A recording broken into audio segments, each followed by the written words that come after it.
Des centaines d'intervenants de l'industrie américaine du tourisme sont réunis présentement à la Nouvelle-Orléans et reçoivent des clients de quelques 70 pays. L'événement devrait générer 4,7 milliards de dollars en contrats et plusieurs d'entre eux visent le marché chinois qui est en pleine expansion.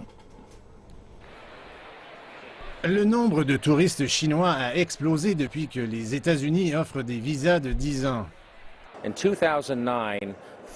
En 2009, 500 000 Chinois ont visité les États-Unis, mais l'année dernière, c'était 2,2 millions. D'ici 2021, nous estimons qu'il y aura 5 millions de touristes chinois par année aux États-Unis. Cela ne fait aucun doute que c'est le marché qui connaît la croissance la plus rapide.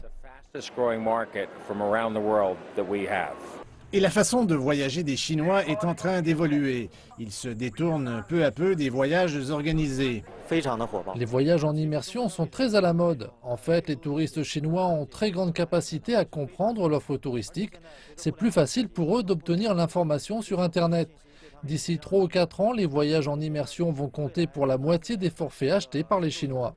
Les sites touristiques importants commencent à offrir des services en chinois pour rendre l'expérience des Chinois plus agréable.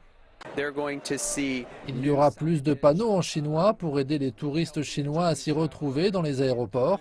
Il y aura beaucoup d'aide et du personnel pour les aider en mandarin, notamment lors de leur passage aux douanes, ce qui va permettre d'accélérer le processus.